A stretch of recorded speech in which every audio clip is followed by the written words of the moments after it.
Hi guys, welcome back to Honest Straightforward Reviews. Today I have a comparison between the HX, Beoplay HX by Bang & Olufsen and the Beoplay H9 third generation by Bang & Olufsen as well. The H9 is in matte black while the HX is in maroon.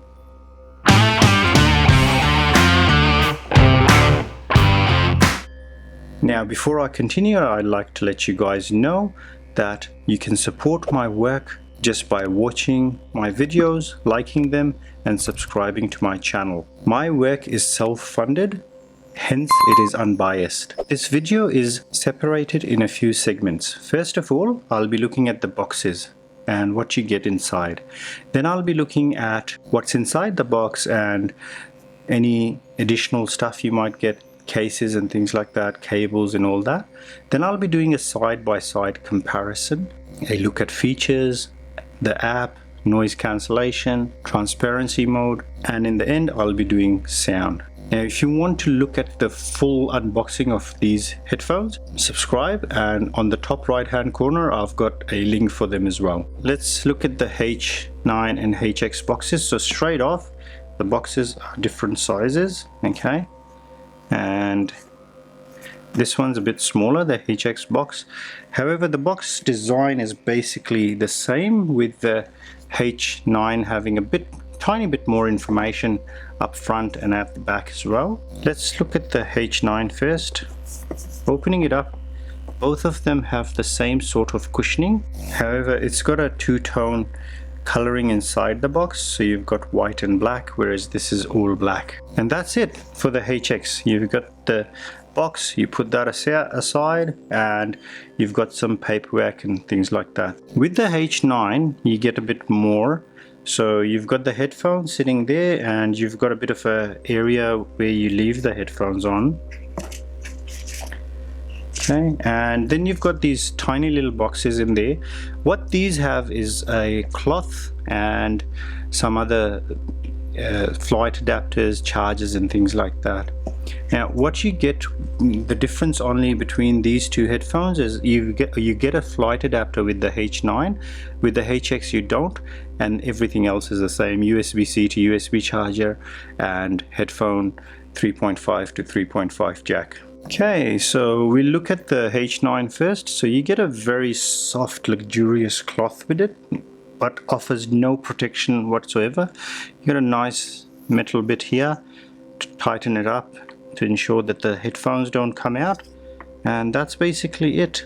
So inside the cloth is very soft as well. With the HX you get the hard case, which is really nice to see. All right, so that's what the hard case looks like. It doesn't have anything fancy like a pouch or anything like that, but it's got no hooks, nothing like that, but it's got a zip which is pretty straightforward.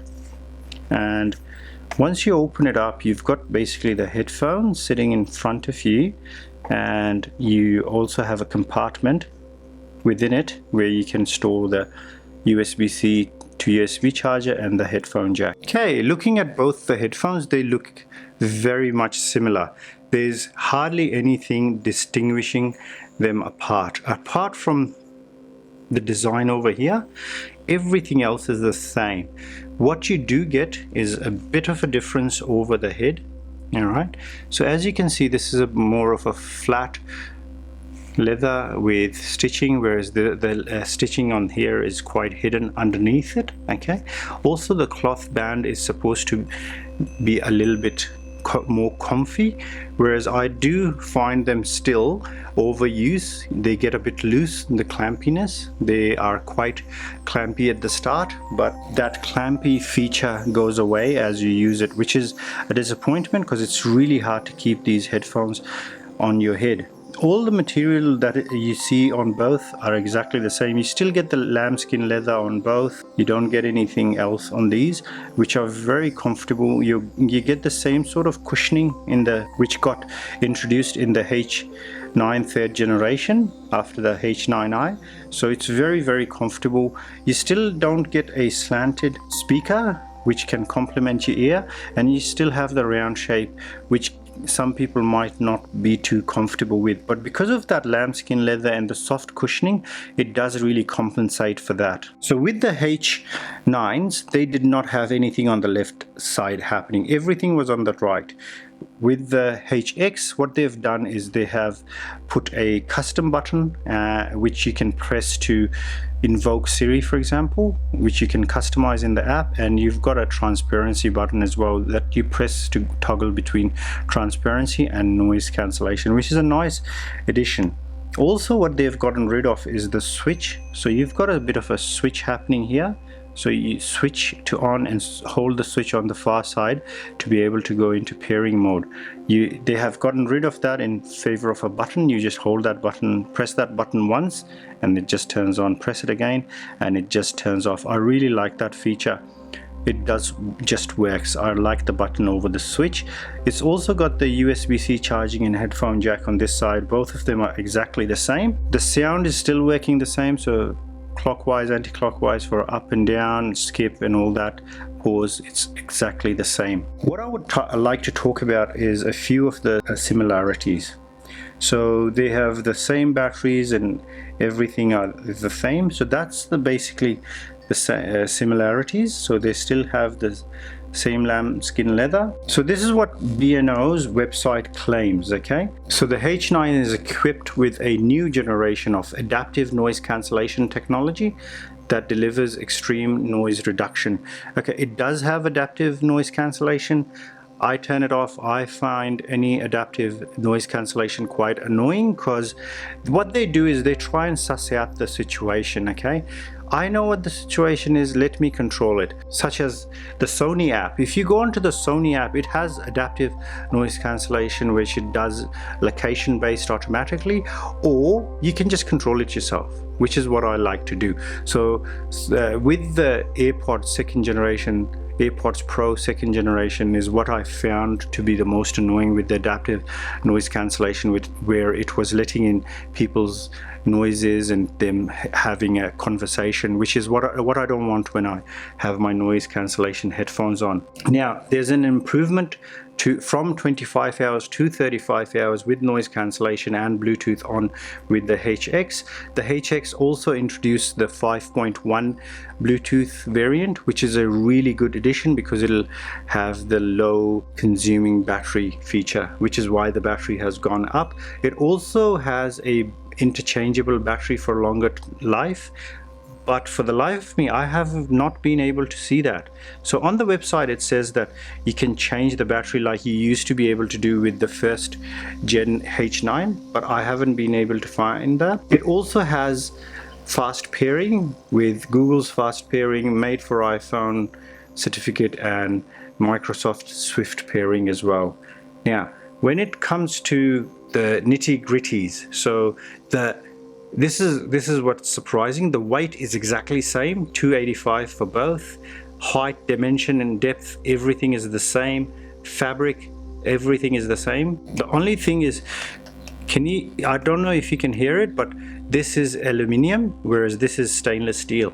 It does feel a bit more sturdy on the H9, so they've taken that out. Other than that, this has 4 MEMS mics for speech, okay? 2 of them are shared with ANC. This has 2 dedicated for speech and 4 MEMS microphones for noise cancellation, which have 2 in each for ear cups, which this has as well. So all in all, this has 8, this has 6 microphones. In terms of noise cancellation, I haven't felt any difference whatsoever between them. They do a fabulous job. They are really good, especially answering calls with the noise cancellation on. It's fantastic. They filter everything out. The only thing is just the suppression of music that happens with noise cancellation. If you're in a noisy environment where the headphones are struggling to basically bring down the noise level, the music kind of gets muffled a little bit. That does happen with both, and they have kind of improved it in certain scenarios with the HX. The impedance, everything else is exactly as is. The auto pause feature is the same. There's no wind reduction introduced in either. Comfort and noise cancellation and transparency mode are all the same. The transparency mode is quite good as well, but the introduction of that button really does help, whereas with this one you need to go into the app to turn it on and off, which is kind of annoying. Let's talk about sound. Now, they have improved it in an overall kind of way. So what they have done is they have given it a bit of a more neutral. They're both very clear. Everything is well defined. Can't fault them for the sound. The H9 are a tiny bit more bassy, whereas these aren't as much. They're still quite good around the bass if you like that, but if you don't like that, it might be a bit overwhelming for you. Also, the mids are a bit different. Now, by different, what I mean is a bit high for my liking. Other than that, they have exactly the same sort of profile. You can't go a fault with these. But overall, what I would like to talk about is, I don't like to talk about high mids and things like that, and I've explained that a million times in this channel. That's because these headphones are connected through a wire. They're not high impedance. You're not going to be playing really lossless files going through the wire to these headphones. You're going to be playing Bluetooth, mostly MP3 streamed over Wi-Fi or 3G or 4G or 5G or whatever. They're not going to show you the true potential of it, and neither they should, because you shouldn't worry about that, because you're never going to be using it. I have never found them. I've never used these headphones to sit there at a computer with lossless files connected through a wire. That's not what you buy these for. That's what really high impedance headphones are for, whereas these guys are there for that. So in talking about that, I did mention this guy does the mids a bit too much for me, but in terms of clarity, they're the exact same. This does the noise cancellation where the suppression of music happens, does it a tiny bit better and things like that. So it does really come across to you guys. Two things. Do you like that button? So this is at end of life. The H9 third generation is at end of life. You're not going to get them anymore. They've finished it. So if you find them brand new somewhere, I saw them for about $400. That's a bargain buy. The cheapest I've found them, the HX, is for about 800 Australian dollars. So I talk in Australian dollars, by the way, in this channel if you're new. So that's a doubling of the price. Okay, I don't think that it's worth that much. Okay, even this for $400 is quite a bit, but you're getting really good materials. When you're looking at the materials, you do get aluminium. I feel stainless steel does a better job. It's more sturdy. It is up to you entirely whether you like the band and the button so much to pay double the price of that H9 third generation. Also, the noise cancellation is another thing that you gotta know, but you wouldn't. The only way I could tell the noise cancellation difference is when I was listening from the same song at the same kind of area for the same things with this on in the same sort of noisy location, and I change it to these. I was like, okay. So that's the only way you can tell. But if I had these on and I was just walking around, I wouldn't be able to tell the difference. All right, guys, that's basically the verdict. I hope you enjoyed it. Let me know in the comments, which one would you prefer for $400, $800? Which one would you like to get and why? Thank you so much for watching it to the end. Take good care. Bye bye.